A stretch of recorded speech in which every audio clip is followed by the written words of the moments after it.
Magandang hapon, ngayon ay May 25, 2026 at narito ang update ukol sa maging lagay ng ating panahon.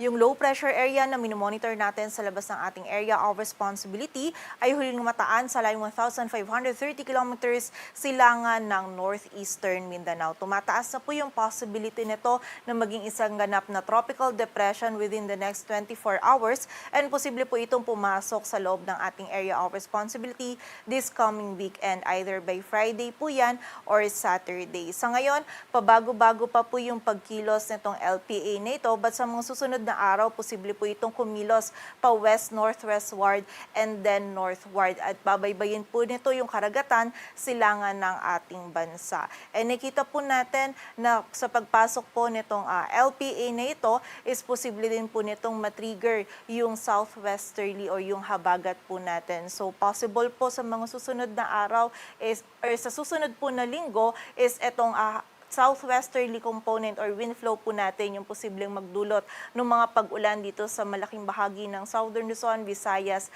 at Mindanao, lalong-lalo na po dito sa may western section nito. Though malayo pa po ito, so posible pang magbago, kaya patuloy na magantabay pa rin sa updates na ipapalabas ng Pag-asa. And again, sa ngayon po, nasa labas pa itong low pressure area na minomonitor natin, but yung trough or extension nito ay nagdudulot pa rin ng mga pag-ulan dito sa may eastern section ng Mindanao, partikular na po yan dito sa may Caraga, Davao Region at ilang bahagi pa ng Northern Mindanao. While dito naman sa mga kaulapan dito sa area ng Palawan, ito po ay associated with southwesterly wind flow, kung saan ito pong southwesterly wind flow yung magdudulot naman ng mga scattered ng mga pagulan dito sa Palawan, maging sa Zamboanga Peninsula, Barm, Sorsogon, Lanao del Norte at Misamis Occidental. Possible po paminsan hanggang sa malalakas yung mga pag-ulan na ating mararanasan, kaya doble ingat pa rin sa banta ng mga pagbaha at pagguho ng lupa. While dito naman po sa Metro Manila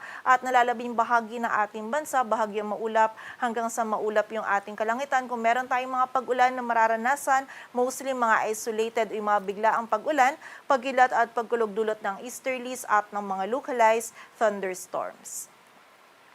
Para naman sa maging lagay ng ating panahon, bukas araw ng Martes, patuloy pa rin na magiging bahagyang maulap hanggang sa maulap yung ating kalangitan dito sa Metro Manila, maging sa nalalabing bahagi pa po ng Luzon, except for the area of Palawan. Magiging mainit at maalinsangan pa din yung ating panahon at pagsapit po ng hapon at gabi, nandun na yung possibility ng mga biglaang pag-ulan, pagkilat at pagkulog na dulot pa rin po ng mga localized thunderstorms. Agwat po ng temperatura dito sa Metro Manila ay mula 26 to 35 degrees Celsius. Sa Baguio City ay 18 to 27. Dito naman sa area ng Tagaytay at Lawag, yung maximum temperature maaaring umabot hanggang 33 degrees Celsius. Sa Legazpi ay 34 at sa Tuguegarao naman ay 39 degrees Celsius. While dito naman sa area ng Palawan, maging sa buong bahagi ng Mindanao, patuloy pa rin pong magiging maulap yung ating kalangitan. For the area of Palawan, Zamboanga Peninsula, Barm, Sorsogon, Lanao del Norte at Misamis Occidental, magiging mataas pa rin po yung possibility ng mga scattered ng mga pag-ulan, pagkidlat at pagkulog, dala pa rin po ito ng southwesterly wind flow. While for the rest of Mindanao naman, posible din yung mga pag-ulan, though less na po kumpara ng mga nakaraang araw, but still may mga pag-ulan pa rin po tayong mararanasan at magiging maulap pa din yung kalangitan, dala naman po ng trough ng low pressure area. And dito naman sa area ng Visayas, bahagyang maulap hanggang sa maulap po yung ating kalangitan. Kung may mga pag-ulan tayong mararanasan, mostly yung mga biglaang pag-ulan, pagkilat at pagkulog na dulot po ng easterlies at ng mga localized thunderstorms. Agwat po ng temperatura dito sa Kalayaan Islands, Puerto Princesa maging sa bahagi din ng Iloilo City ay 27 to 32 degrees Celsius. Yung maximum temperature sa Zamboanga, Cebu at Davao ay maaari pong umabot hanggang 32 degrees Celsius, while sa Tacloban at Cagayan de Oro naman ay 31 degrees Celsius. Sa lagay ng dagat baybayin ng ating bansa, wala tayong nakataas na gale warning, kaya malaya makapalaot yung mga kababayan nating mga isda, pati na rin yung may mga maliliit na sasakyang pandagat. At para naman sa 3-day outlook ng mga key cities ng ating bansa, from Wednesday to Friday dito sa Metro Manila, maging sa buong area po or malaking bahagi pa ng Luzon, kasama na dyan itong Baguio City at Legazpi City, bahagyang maulap hanggang sa maulap pa rin po yung ating kalangitan. Patuloy pa din na magiging mainit at maalinsangan yung ating panahon, kaya hanggat maaari, limitahan pa rin yung ating mga outdoor activities, ugaliin pa rin po natin yung pag-inom ng tubig at huwag kalilimutan yung mga pananggalang natin sa direktang init ng araw. Ngunit pagsapit po ng hapon at gabi, tumataas na yung possibility ng mga biglaang pag-ulan, pagkilat at pagkulog na dulot pa rin ng mga localized thunderstorms. Agwat po ng temperatura sa Metro Manila ay mula 25 to 35 degrees Celsius, sa Baguio City ay 18 to 26 at sa Legazpi City naman ay 26 to 34 degrees Celsius.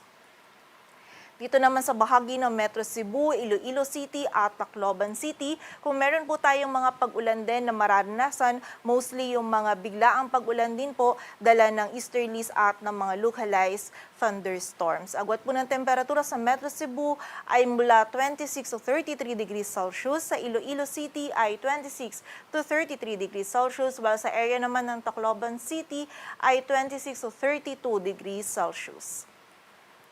Dito naman po sa area ng Mindanao, partikular na yan sa Zamboanga City, dala po ng southwesterly wind flow from Wednesday to Friday, possible po na maulan pa rin yung panahon dyan sa area na yan. Kaya doble ingat po para sa ating mga kababayan sa banta ng mga pagbaha at pagguho ng lupa. While for the area of Metro Davao naman, by Wednesday, possible pa rin po yung mga scattered na mga pag-ulan, dala ng trough ng low pressure area. Ngunit by Thursday and Friday, kung meron po tayong mga pag-ulan na mararanasan, mostly mga isolated na lamang po, dala ng mga localized thunderstorms. And dito naman sa bahagi ng Cagayan de Oro City, from Wednesday to Friday, bahagyang maulap hanggang sa maulap po yung ating kalangitan. Pagsapit ng hapon at gabi, nandun na po yung mga possibility ng mga biglaang pag-ulan, pagkidlat at pagkulog.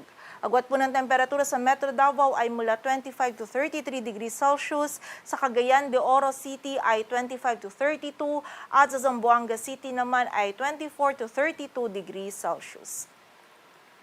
Dito sa Metro Manila, ang araw ay lulubog mamayang 6:20 p.m. at sisikat po bukas ng 5:26 a.m. Patuloy po tayo magantabay sa updates na ipapalabas ng Pag-asa. Para sa mas kumpletong impormasyon, bisitahin ang aming website pag-asa.dost.gov.ph. At para naman sa mga pinapalabas na heavy rainfall warnings or yung mga rainfall at thunderstorm advisories ng aming mga regional offices, bisitahin ang aming website panahon.gov.ph. At yan po muna ang latest dito sa Weather Forecasting Center ng Pag-asa. Grace Castañeda, magandang hapon po.